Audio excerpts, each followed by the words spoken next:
for us to do what we need to do. So this is fabulous. This is a good thing. So tonight things are going to be a little different. We have a guest, and the guest is a best-selling author, Rachel M. Harper, and she wrote The Other Mother. And I have read it, as we can see here. So I have read it, and oh, there she is now. And this is a fabulous book. The Other Mother is such a great book. And listeners, I usually read nonfiction, but it's been a long time since I've read fiction, and this was excellent. Excellent, excellent, excellent. I just love it. And it connects to me in so many ways. And we'll find out why. So, everyone, welcome Rachel M. Harper, the fabulous author that she is. Thank you, Welcome, welcome, Tony. welcome. Thank Oh, you I so am so much. I'm so glad happy you're to be here. here. Yes, and you look fabulous as usual. You just incredible. And there's the Thank music I you. told you might hear.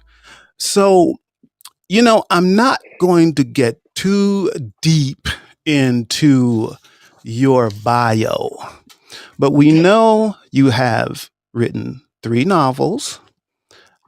Some are award winning novels. So we know about The Other Mother. There is Brass Ankle Blues. I love that title. And Thank This you. Side of Providence. I also see here that you were nominated for a Pushcart Prize. Isn't that amazing? That's amazing to me. I've never been nominated for one and probably won't. But Rachel is also a professor at Spalding University in Louisville, Kentucky. So, welcome again. So, tell Thank me how you. things going today, Rachel. Good, good. I am right now, I'm in Southern California, and we've just begun what we call winter, which means I'm like wearing a sweater, which is pretty much, there's only a couple of months out of the year I'm going to do that. But for me, it's like winter setting in. Uh But huh. that's always a good time to write and read and just be sort of cozying up in the house. So that's what I was doing today.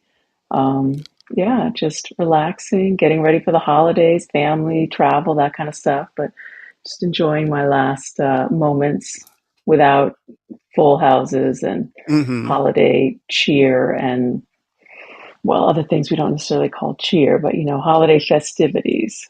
Okay, that is cool. So I really want the audience to learn, a few things about the way you write, especially a few things about The Other Mother.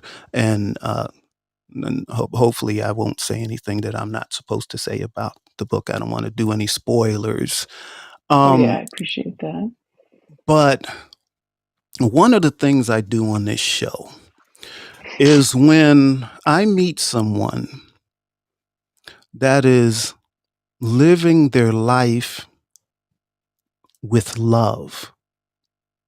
So the love comes from them outside to love. They they see people, human beings, as people and human beings. We don't see them as less than or different than us, so they're not worthy to be around us, or we're not worthy to speak to them because they're lower than us.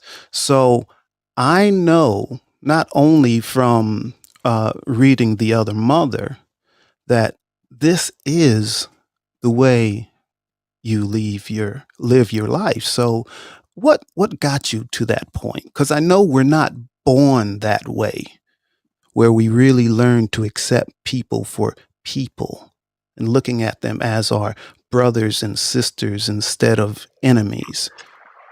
So, how did you get to that point? Ooh, Tony, you start out with the big, deep questions right off the bat. I love it. I thought Okay. that was an easy one for you. Right, you're like, here's a softball.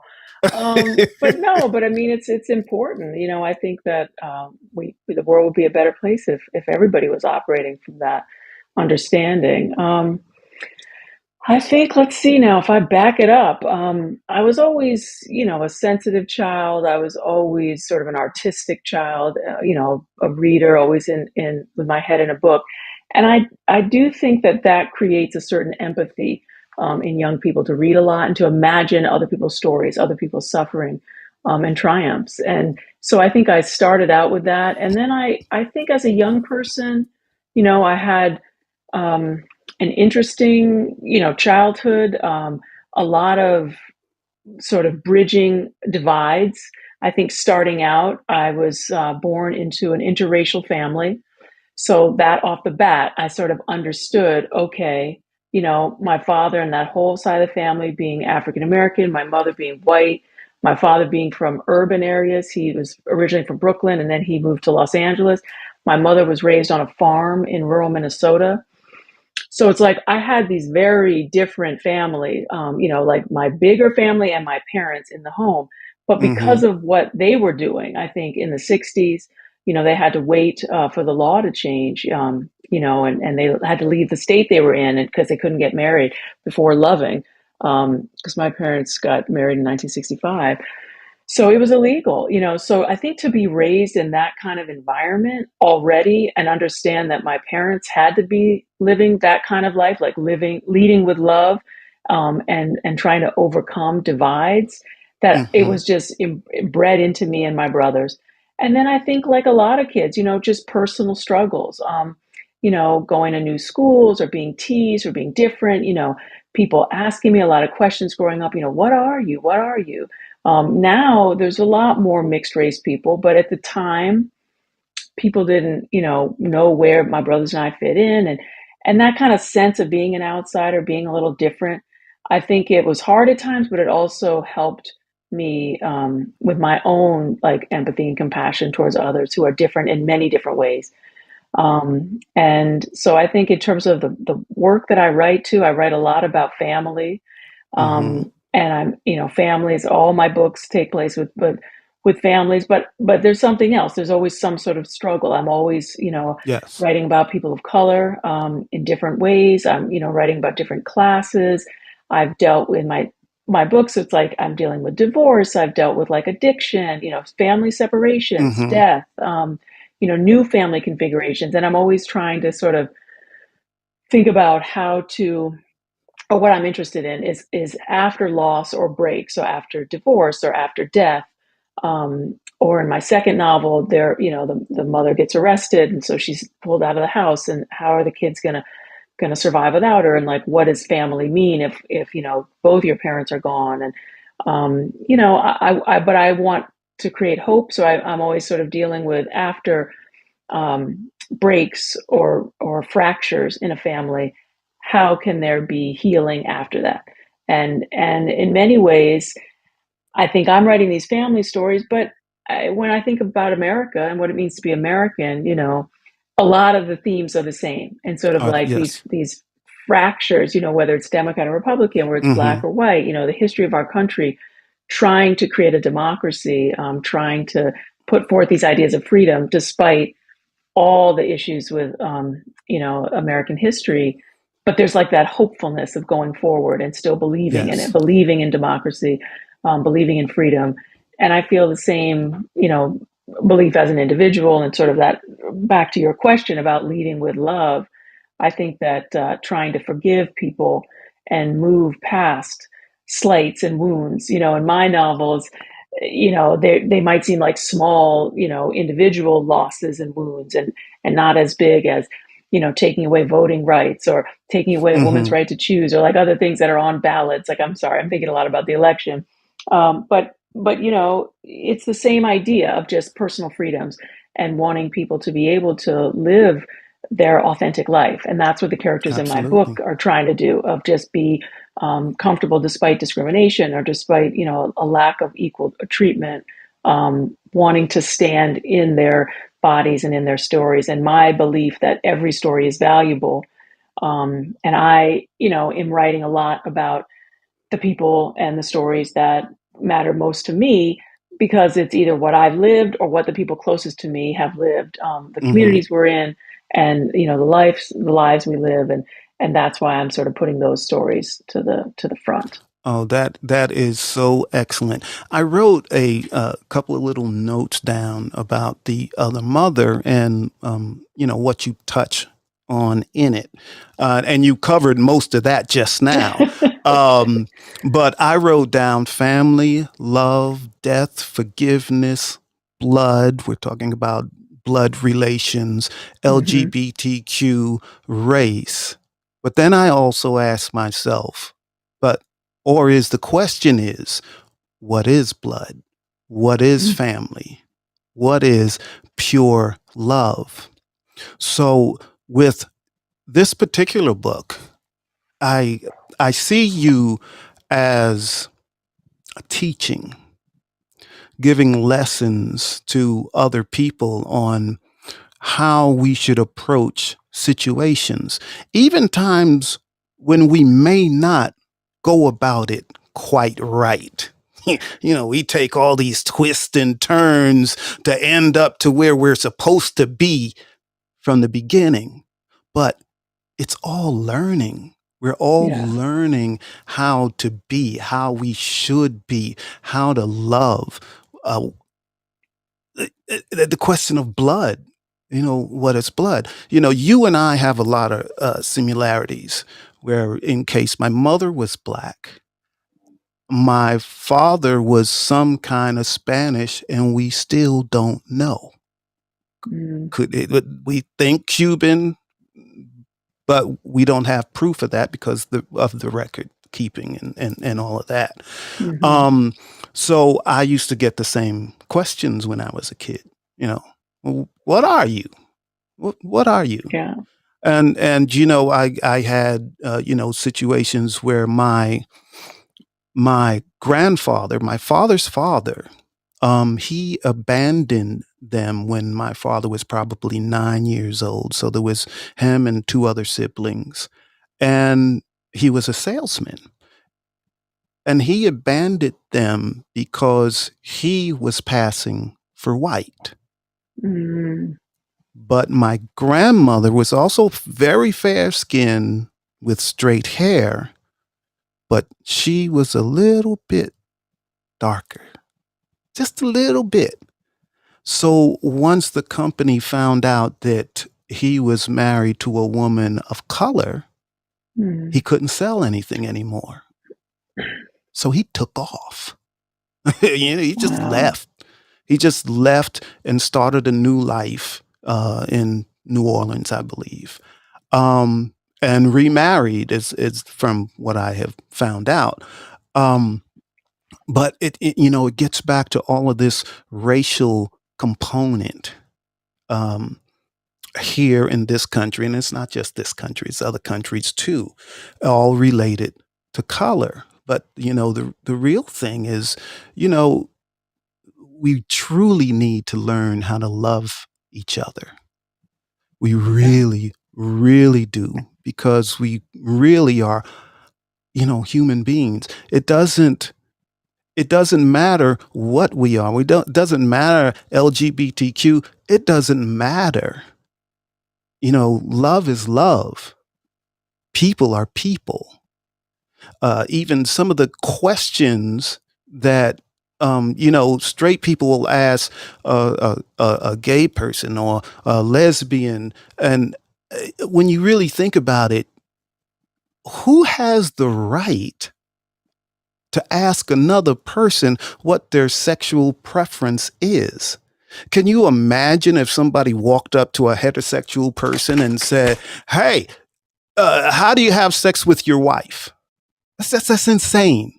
It's insane. It's none of their business. It's none of their business. But if anyone is LGBTQ, they get all these questions, all these questions, all these questions, and it's in my opinion, it's awful. It's just awful. And the way to help change that is partly by your book. The way you write helps change people's minds, helps change perspectives. because doesn't matter which character it was in your book, whether they were gay or lesbian, you're able to show through your writing that really they're just people like everybody else. And that's how we are.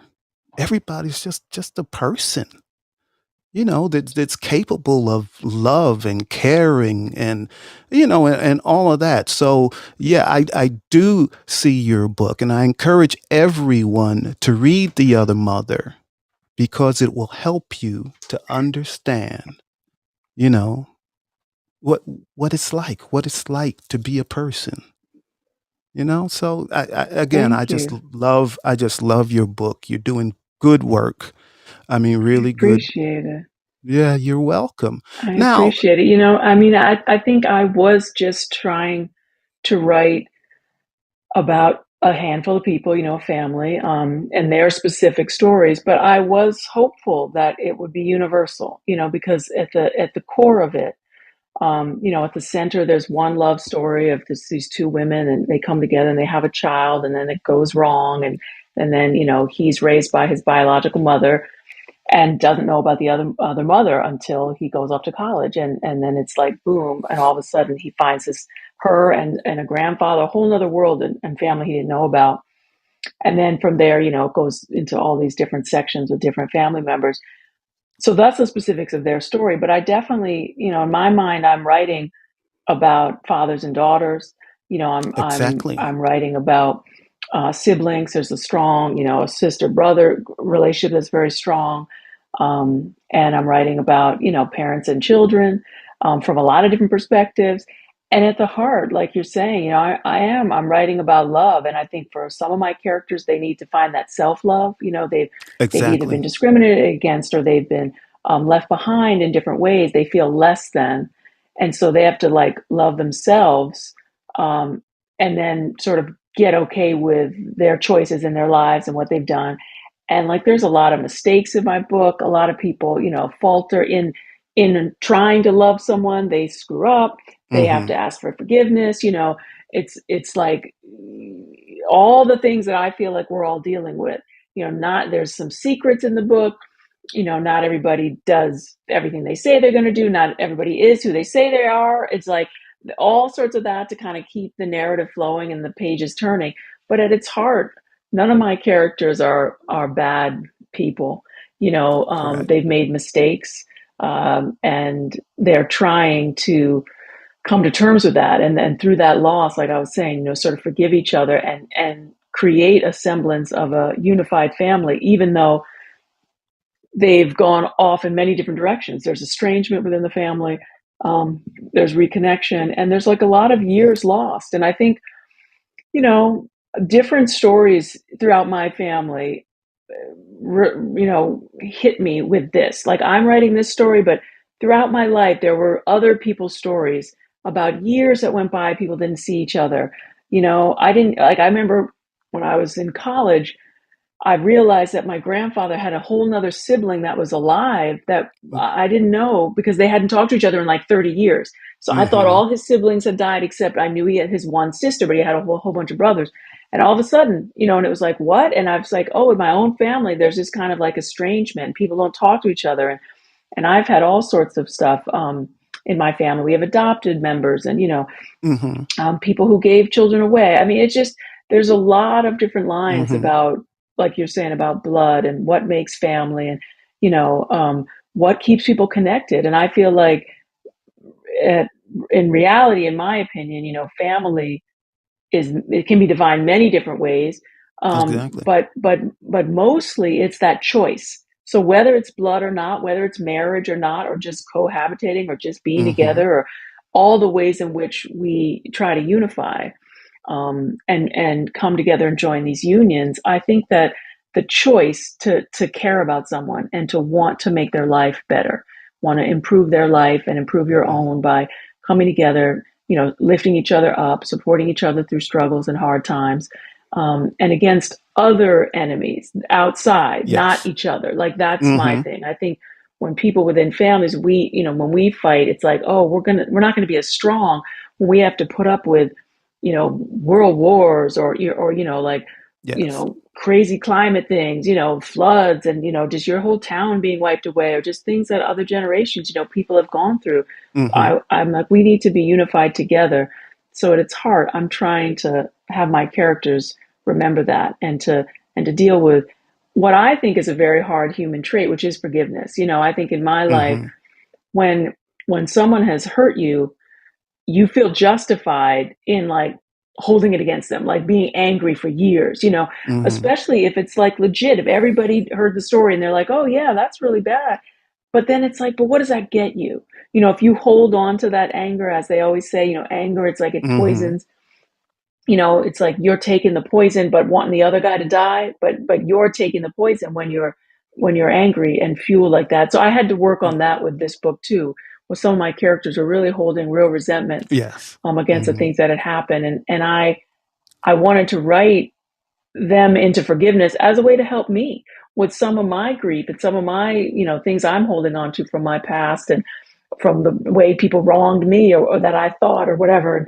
But the reality is, at the end of the day, it's less about what so and so did to you and more about, what are you going to do now and how are you going to Mm-hmm. grow and how are you going to show up for the other people that are in your life and that need you to show up in a different way. And for me, that forgiveness piece was a big part of that.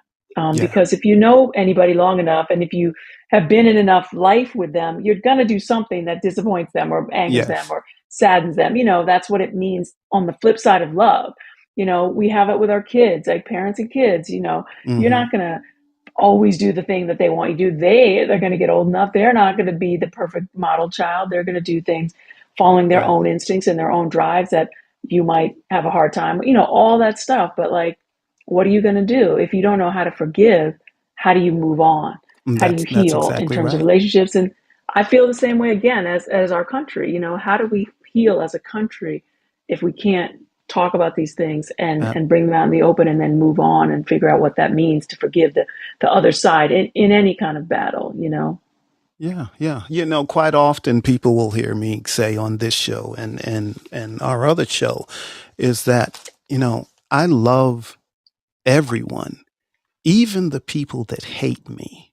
I still Yeah. have love for them. Okay, now let's move on a little bit because I could really talk to you about this all night for I hours and know, I hours and know. hours. I'm like, oh, I want to say this, I want to say that, I want to say this, but I know a couple of things I do need to touch on. Are Okay. you able to read a passage from The Other Mother? Sure. Do you have one Yeah, I've got the ready? book right here. Is there anything particular? And do you want me No, just to you write just you just a choose. couple What? Yeah, minutes? I mean, I could whatever. just start with the beginning. I can start with the beginning, couple paragraphs when you first meet one of the main characters. There's a lot of main characters, but yeah, I'll start just to explain a little bit. So the book is broken up into 7 books, and each one is named after a role in the family. So like book 1 is the son, book 2 is the mother, book 3 is the other mother, book 4 is the father, and so on. I So loved the way you did that, by the way. thank It you. was Yeah, it's an amazing. interesting structure. It's not just Yes. a straight chronology. And I move back and forth in time with the different books. So this starts in the present, and I backed it up a little bit. I wanted it to be when Obama was still president. So the book starts in the fall of 2015. And this is when the young man, Genry, um, shows up at college, and he's just gone to the same college his mother went to. Um, and again, he never knew about the other mother, and he thought the man they told him was his father had died when he was 2 years old. So he was raised by a single mom. Okay, chapter 1. Through the fence, between the powder black wrought iron pickets, he can see the bell tower. The clock face is green with age, so bright it seems to glow. Its hands are folded together, signaling 12 o'clock, yet nothing happens. For a long time he stares at it, waiting for the bell to ring. It's his first day on campus. He checks his watch, then looks at the tower, from limestone base to soaring red brick trunk, and wonders if he's made a mistake. Is there another bell tower on the green? When his mother went to school here, when she stood in the same spot more than 25 years ago, it did ring. She used the sound of the bell to mark time, to pace herself during walks around the quad, struggling to memorize the periodic table, and to make sure she was never late to class. His father was also a student here, but Henry doesn't know much more than that. Doesn't know if his father ever counted the crows as they landed on the edge of the balustrade, or why, after growing up in Providence, he chose to attend Brown University, and perhaps more importantly, if he would have wanted his only son to do the same. What Henry does know is that he doesn't belong here, which is how he's felt almost every place he's been. Call it the mark of illegitimacy. But somehow this campus feels different. He's come here to find something, more specifically to find someone, which alone gives his presence a purpose. He has come to find his father, not the actual man who died when Henry was 2, but some version of him, recreated out of facts and stories, resurrected like a ghost. Should I stop right there? All I don't want to. I right. don't want to go too I far. love it. I love it. Even though I read it, I love it when you read it. I'm good. Oh, Thank you. um, so this show, uh, I try to bring awareness to um, the caste system in this country. The racism and all the other stuff that goes along with it. But I noticed that you also, in several spots in your book, The Other Mother, you bring up little things like the grandfather, which is black, and he's a professor. But even with his status of professor, and he's been there for, I don't know, what was it, 30 years, 40 Yeah, I think years, 35 years. but yet still a night watchman or a guard may still look at him and question him about, Yeah. why are you here? You know? So I like that you, in little different spots, you brought that up, and you brought it up with his daughter also when she was on campus. And it's like the same thing happened to her. Um, a lot of people don't understand in this country that these are things that happen to people of color, you know, no matter how old they are, no matter how prestigious they are, or how educated they see all of us the same way as less than, period. Before we even open our mouths, we're less than at a distance. It could be 50 yards away. If they Hmm. see the color, automatically less than. Um, and I just love that you were able to show that in subtle ways. And I hope the readers caught that. I thought that was excellent the way you did that. Thank you. Yeah, I hope so too. I think for me, it's important to like sort of weave things in like that. I think sometimes people get turned off if you feel like you're like lecturing them, if everything is like, sort of like this is the way to do it. But I wanted the truth, the realism of the characters' lived lives and lived experience. And, you know, my that character is inspired, I would say, by my own father, who was a college professor, and never felt that didn't matter. Didn't matter the awards. Didn't matter the length of time. Didn't matter the number of keys he had on his key chains, where he could get into different buildings on campus. He was always a black man. He never felt like any of it was enough that it was going to protect him. Correct. And I think that it was very, it was hard for him from a different time. He understood that he was a success by any measure. And yet, on the inside, as far as him feeling safe and feeling accepted fully, and he was a large man. I make the character large too. So Hmm. it's not about any of that. You know what I mean? Nothing, none of that will really protect you. And what that does to people, slowly, that kind of attitude of feeling Um, like you're not going to be judged the same way, and it's not going to be just about the job you do. That all that can disappear in an instant, on a street corner Mm-hmm. late at night, at the wrong time, at the wrong place, and we know that story all over again. And it's beyond class, and I mean, it's very hard. And I didn't, the book is not about that, but for me, it's about how my characters are living their lives. And if I didn't have Mm-hmm. moments like that in different times, the discrimination, one of my main characters, who's a woman, she's a black woman, she's a jazz musician, and her father, wanted her to be like a classical musician, because for him, hitting that upper echelon, he's trying to get her to be protected in a way that he wasn't. So it's almost like, Mm-hmm. the idea of like black music, it was like, no, for him it was like, he wanted her to like assimilate more, whereas Yes. she felt the passion and the love of jazz. And so that was like a sort of a discord between them. When she was coming up, she would like sneakingly play jazz, but by the Mm-hmm. time she's out of college, she's gone to Europe and she's playing in jazz clubs. And then for her, it's like being a woman and being accepted within the old jazz men. It's like she is a tremendously Mm-hmm. talented pianist. But again, that was her discrimination too. It's like Mm-hmm. people are never going to, like she got to a certain level in her career, but she felt like she could never break through the way she wanted to. She was always Mm-hmm. doing side gigs on other people's albums. But as far as like having a band and being a band leader, and this would have been like, for her age, she would have been like in the early 90s, you know maybe now it's different, but the research I was doing at the time, that was still, it was like, oh, it's cool, but it's not the same as, that was her level of discrimination for her generation. And Mm-hmm. then being, LGBT on top of that for her. So every character, they have their sort of, not the chip on the shoulder, but the weight that they're carrying, Mm-hmm. whatever that weight Mm-hmm. is. And I feel like for people of color in America, that's certainly one of ours.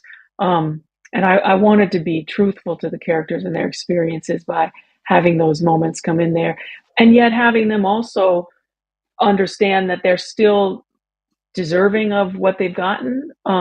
But to show the humanity of for some of us, you're always going to have a little bit of that imposter syndrome, or are you going to be accepted, and are they going to Mm-hmm. turn on you? And that what that does to someone's psyche, Oh um, yeah. it's deep. It's something that, in many ways, is at play with all of the characters in the book in their different ways. One of the characters, Victor, the other grandfather, is Cuban, and so again, his story was being a young child and having to leave Cuba, Mm-hmm. and living in Miami and feeling like he's done okay and he's been sort of accepted. But again, in his mind, he's always got the distance of being taken from his homeland, and that sense of not quite like, are you American enough? And like, you're English. And it's another version. That what the one grandfather and the other grandfather are very different, but they both fundamentally feel that sense of being out of place at times, and then seeing how that manifests in their lives, how they parent, the way they're sort of overprotective with their daughters in different ways. Mm-hmm. There's class differences between the two of them, cultural differences. One's in New England and one's down in Miami. But if it's hard, I wanted to talk about, two different types of fathers, but had a similarity. And then their similarity is their grandson, Mm-hmm. who they both love and care about, but they showed it in different ways. And, that's part of what's happening in the middle of the book. I don't, you Yeah, know, and I actually love that too. So you had the two male grandparents. One is black, highly educated, wealthy, and all of that. Then you have the other grandparent in Miami, and he's a hard worker, a good man, wants to take care of his family, and all of mm, that. And so they meet, and I'm not going to give a spoiler, but they meet, and even though they are so different, they are not the same people. They would not be hanging out together or anything yeah, else, but yet they were still able to come together for the grandson, which was amazing, and the well, I'm not going to say anymore. It was just Yeah, amazing because I don't want to thank spoil you. anything. Yeah, Yeah. it's unexpected, so we can leave viewers, thinking it's an unexpected turn of events. It most definitely is. I don't know if we have a couple of people in the audience live right now. I don't know if anyone has a question for Rachel M. Hopper. If you do, raise your hand. And well, I didn't ask you, Rachel. Are you open to taking Oh questions? yeah, definitely. For Okay. sure. If anyone's got them, I'm Sweetheart, down. Yes. really, Charlie wrote a comment very early on in this conversation, and he said, "Great guest." Thank you. Thank Yeah. you, really, Charlie. Thank you, really, Charlie. And if really Charlie or Connie do not have questions, I always do, as Rachel knows. Okay. So, I'm question happy to away, hear from Jill. you, Jill. I mean, break it down. Well, as you know, Rachel, I love the piano, and there's a lot of music and pianist and well, a couple of pianists Hmm. in this book. So I was highly well, I'm always highly impressed by you, but I was highly impressed by how the mute like I could, even though I was reading your book, I could hear this music because you described it so well that I felt I was there and I could actually hear this music. So my question is, are you a pianist? And if not, how much research did you have to do to master that? That was impressive to me. Thank you. Thank you so much. I am not a pianist now. I would not say that I ever was, although I did play and study as a child. I studied a couple different instruments, and I was never great. I was not like Juliet. I frankly didn't like to practice enough, which I have Juliet kind of say early on, but nothing like me. But music was definitely a huge part of my life and our family. My father was a poet and he loved jazz. And so in my home, jazz music was just everywhere. It was on the record player and just in the energy, the images of, Coltrane and Miles and Dizzy and, all the greats of, sort of through bebop and a lot of my dad's poems. And so it just was in the culture and in our home. And because of that, I think I just had so much value for it that when I was thinking of at the beginning of this book and I wanted it to be about artists and I was fortunate enough to be raised with the arts in general. So there's also a dancer in the book and my parents were very um they were artistic types as far as just taking us to things, taking us to shows, local things in the neighborhood. My brothers were into theater and music. And so it just was like that kind of house as far as working on the book. So I made that decision about wanting him to be a pianist. And I felt like I could lean into the couple of musicians that I've known that were real musicians, not like myself.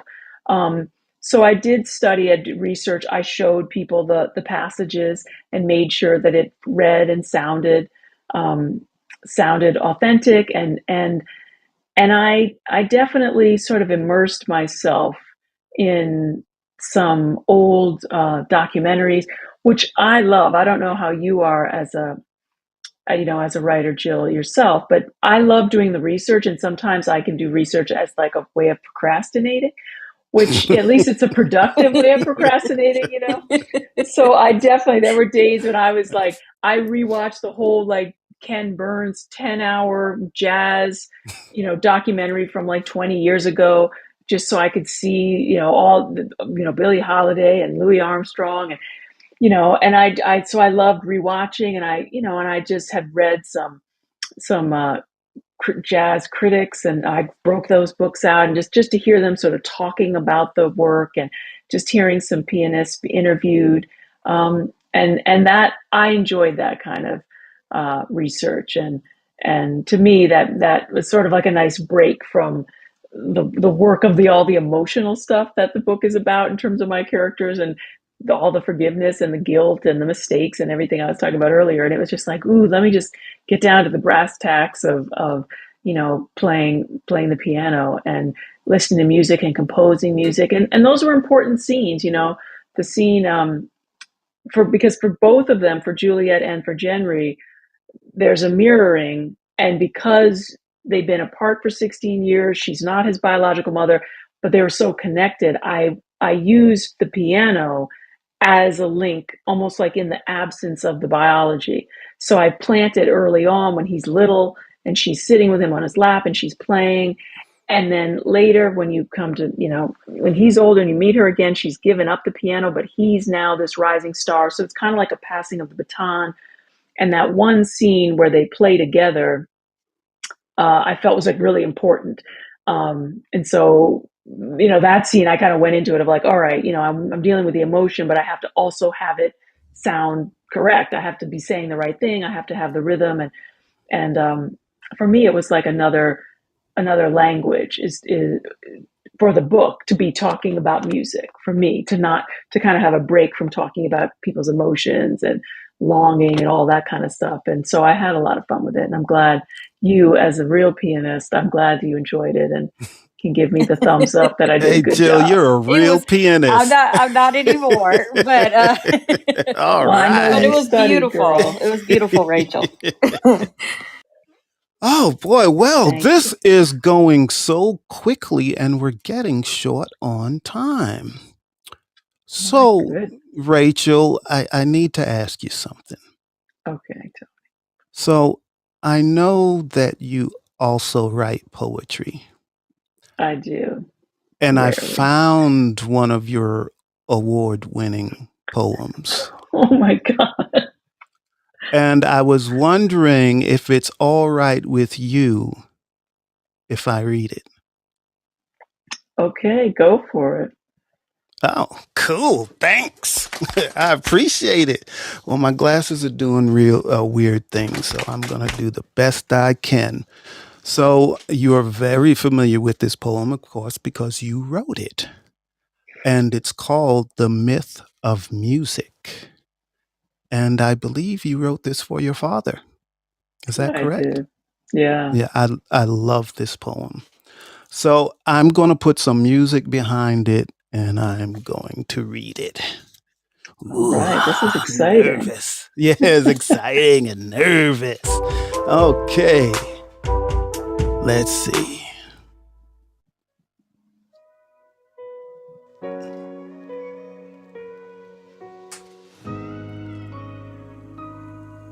If music can be passed on like brown eyes or a strong left hook, this melody is my inheritance.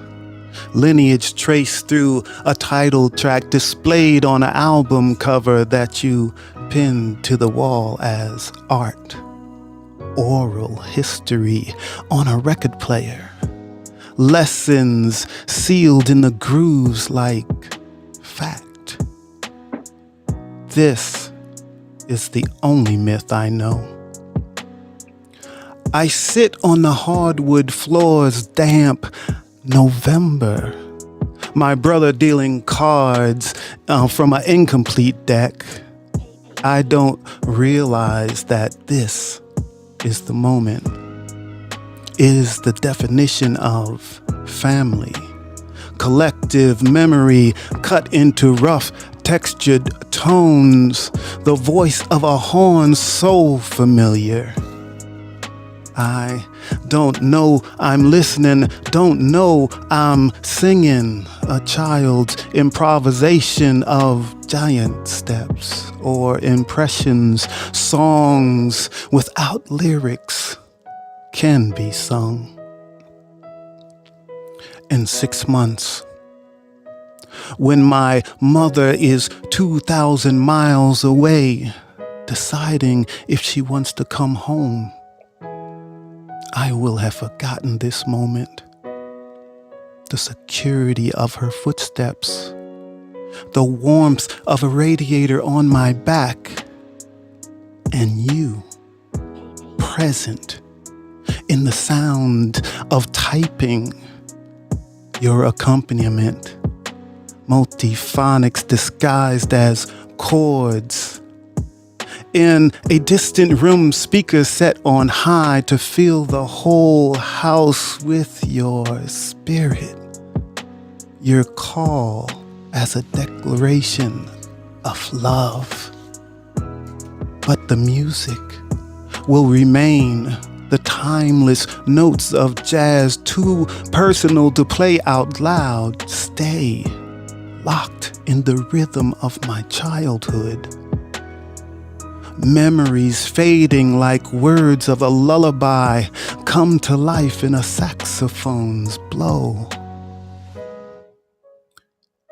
They lie when they say music is universal. This is my song. The notes like fingerprints, and a delicate breath. I will not share this air with anyone but you. But you. Oh, that's a fabulous poem. Oof. Wait, I'm going to show this picture of my dad right here. Look. Oh, this is great. This is a picture of my dad when he was teaching many, many years ago, before he passed away about 5 years ago.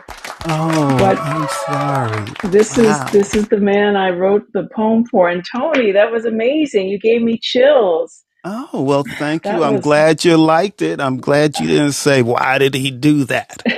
no. Good. I love that poem, and I've published poems, but I don't really consider myself a poet because I have a tremendous amount of respect for poets. I think it's so hard, and I was raised by one, and I grew up in poetry readings, but Mhm. I do love that poem because it was a gift from my father, and I gave it to him as a gift, and he was very proud. As you could imagine, although he always wanted me to be a doctor, he did not want me to be a writer. But Writers don't when make any money. Poets don't yeah, make any money. Come exactly. on. He's like, oh man. But when he read that poem, he was like, okay, I think you got something, girl. All right. So yes, I am proud of that poem, and it was a great gift to him. But thank you so much for reading it, Oh, you're and letting welcome. me And thank you for remember letting that. me read it. I mean, really, I love that poem too. It's like I could feel you. I could feel what was going on with you and your mother at that time.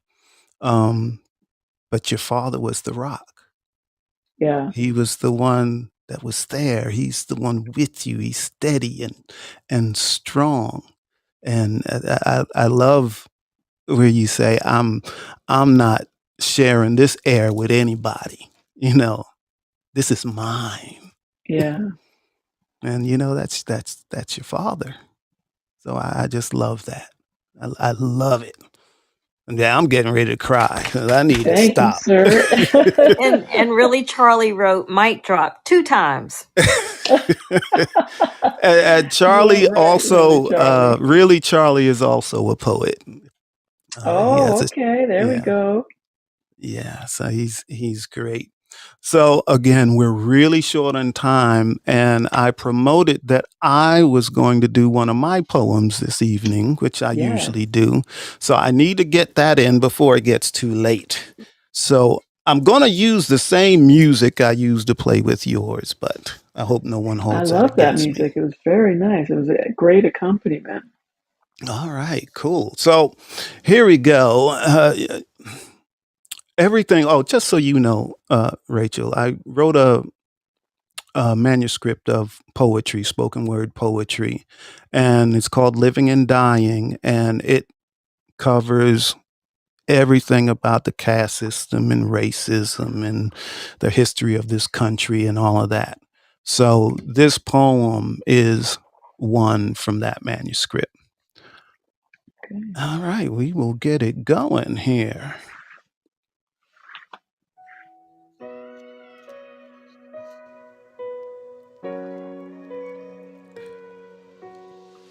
To many die. Too many died to say all your names. We are ashamed because we should mourn you more, our brothers, our sisters, 'cause your death is our death. We should mourn you more 'cause you are us, born with a different name. We mourn for you. In a flash from news, we should mourn you more. We shed our tears for you 'cause we are you and you are us. We should mourn you more, our brothers, our sisters. We should mourn you more, George Floyd. We should mourn you more, Breonna Taylor. We should mourn you more, Ahmaud Arbery, our brothers, our sisters. We should mourn you more. We shed our tears for you 'cause we are you and you are us, our brothers, our sisters. We should mourn you more, Tanisha Anderson. We should mourn you more, Eric Garner. We should mourn you more, Freddie Gray, our brothers, our sisters. We should mourn you more. Too many die to say all your names. We shed our tears for you 'cause we are you and you are us, our brothers, our sisters. And it's not enough, but we still mourn for you. We die with you and shed our tears with you. We pray that the horrors you went through stop after you, but they never do, our brothers, our sisters. We mourn for you and shed our tears for you. We mourn for all our brothers and all our sisters. We mourn for you. We mourn for you, for all black lives that died too soon by the hands of racist minds. We mourn for you, our brothers, our sisters, 'cause we are you and you are us. Too many died to say all your names, our brothers, our sisters. We mourn for you, 'cause we are the victims. We mourn for you. We mourn for us. Too many times black lives die and we are the victims. And we mourn for you, our brothers, our sisters. We mourn for you and we mourn for us, our brothers, our sisters. We mourn for you 'cause we die with you, our brothers, our sisters. We mourn for you. We mourn for us. Okay, that is that. That was Thank wonderful. you. Well, thank Wonderful. you, Rachel. This has been a fabulous episode for me, probably more than you, because this was amazing. It's like I have a star on our stage. We Thank you, all Tony. truly admire you and your writing. It's just incredible. And most of all, I admire your heart because you truly are able to touch people with your heart. So please Thank don't you. stop. Please don't stop. I And definitely the won't next stop. time I see you in person, I am telling you, we have so much in common about our lives. We could talk for hours and hours. All right, let's. All we just need, some glasses with some ice and some drinks and some ribs. Oh, you threw that in, huh? Okay. Yeah, we can get do the that. grill going. I mean, we know what's up, and then it's gonna all be on. So for sure. Wow, this has just been fabulous. Really, it's been the best show for me. But I'm going to start closing this out and thanking everyone in the audience. And I thank you, Rachel, especially. I thank Fireside. And I need some closeout music. Oh, my goodness. So we got some somewhere. It's gone. Oh, there it is. Oh, I hear All it. right. So, yes, again, I thank you, Rachel, for being here. You made for one of the best shows I have had. I thank everyone in the audience tonight. Thank you for coming. And I also thank the people that listen in replay. I think you're going to enjoy this episode. I thank my producer, Jill, which is such a fabulous woman. Yeah. Also, the music we had this evening, the open music, the music you're hearing now is called Choral by 29 Beats. The music I played during Rachel's poem and my poem is called My Story by APC. Again, as I always say, and I really mean it, I really do love you all. Really. I really do love you all, even the people that hate me. So with that, I will close it out and see you next time. So we'll be gone in 3, 2, 1. Music is gone, or I am gone. You don't see me anymore.